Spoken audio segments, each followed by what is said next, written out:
A wide-open three-pointer in October features the exact same geometry as one in May, but statistically, you are watching an entirely different sport. For 15 years, a single rule has governed modern basketball strategy. Floor spacing unlocks the offense, which means teams must surround their primary stars with elite shooters. This created a specific, lucrative job description, the three-point specialist. A player shooting 38% or better signed strictly to stand at the perimeter and stretch the defense. They are rarely asked to anchor a defense, initiate plays, or rebound. NBA front offices have turned this archetype into a massive financial commitment. Based on publicly available contract data, the league is currently spending approximately $430 million per year on this specific role. Across the league's 30 franchises, that averages out to roughly $14.3 million in cap space per team. The Miami Heat allocate nearly $20 million a year to Duncan Robinson. The Dallas Mavericks committed $16 million to bring in Klay Thompson. These contracts are written with the expectation of playoff leverage. Front offices believe they are buying an elite offensive advantage that will translate to the postseason. But an analysis of 422 playoff games over the last 5 years shows that this advantage is effectively a mirage.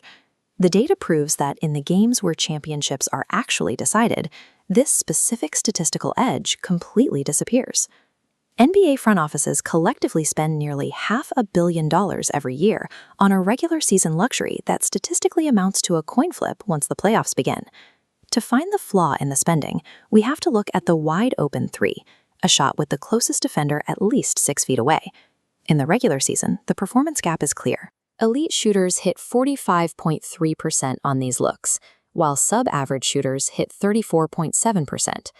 That 10.6 percentage point difference is exactly what justifies a $15 million specialist contract.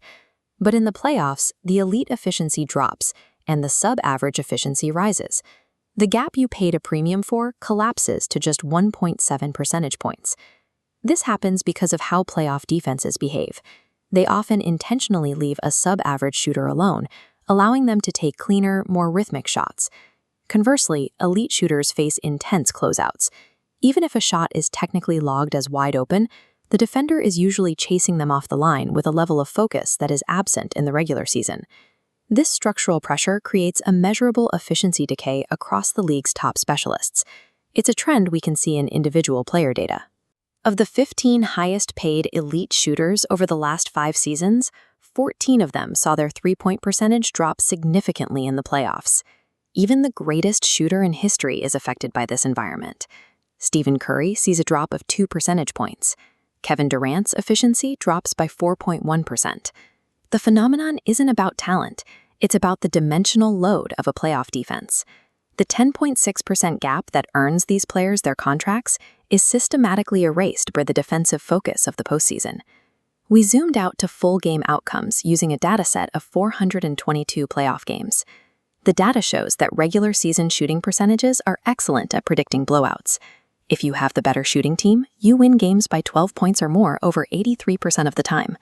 But we have to look at the high-stakes games, the ones decided by 3 points or fewer. In these ultra-close games, the team that actually shoots better from 3 that specific night wins only 42.9% of the time. This creates what the framework calls the 50-50-50 wall. In close playoff games, elimination games, and Game 7s, the team with better regular season shooting wins exactly half the time. Across high-pressure categories, the shooting advantage front offices pay for reduces to a coin flip. Executives are paying $14 million per roster spot for a variance edge that yields regular season blowouts, but fails to influence the games that decide the title. If shooting variance neutralizes in the final minutes of a series, what actually decides the winner? This is where possibility cost comes in. Every dollar of cap space spent on one player is a dollar you cannot spend on a different kind of value. Look at the profile of a typical specialist. Their value is almost entirely restricted to one axis, shooting. They offer minimal defense, sub-replacement rebounding, and almost no playmaking. Contrast that with the connector, a player who shoots at league average but contributes significant value elsewhere. The connector is lower on the shooting axis, but the total surface area they cover is much larger. They rebound, defend multiple positions, and generate value through passing. This hidden value is captured by the Ghost Points Index, the contribution a player makes through switchability and secondary creation that doesn't always show up in a box score. A $15 million contract for a specialist is a direct barrier. It prevents a team from using those same dollars to acquire a multi-dimensional connector. Close playoff games are heavily influenced by these secondary dimensions. By filling a roster slot with a one-dimensional shooter, a team limits its ability to compete on dimensions that matter most when shots stop falling. The data matches the roster architecture of the two teams currently winning at the highest level. By examining their construction, we can see this structural choice in action. Consider the diagonal model used by the 2025 champion Oklahoma City Thunder. Oklahoma City won the championship without a roster of premium elite shooters. Instead, they used an offensive system that generated a league-high 78.7% wide-open share for their sub-average shooters. On the other side is the Missoula model, used by the 2024 champion Boston Celtics. Boston does the opposite of OKC. They force their players to take highly contested threes, betting that the talent of their primary stars will compensate for the difficulty of the shots. But Boston's stars are not specialists. Jason Tatum defends 3 positions, rebounds at a 12% rate, and assists 4 times per game. These two champions have completely opposite shot diets and offensive philosophies, but their allocation strategy is identical. Both teams opted out of the specialist market, reinvesting their cap space into defensive size and multi-dimensional wings. Neither roster relied on a one-dimensional shooter to win.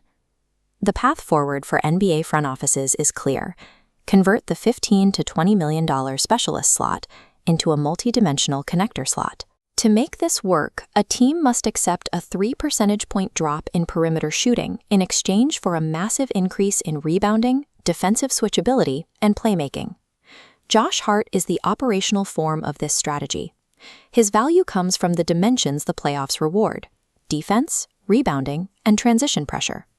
In the regular season, a roster built this way will shoot closer to the league average, which might cost the team a small number of aggregate wins.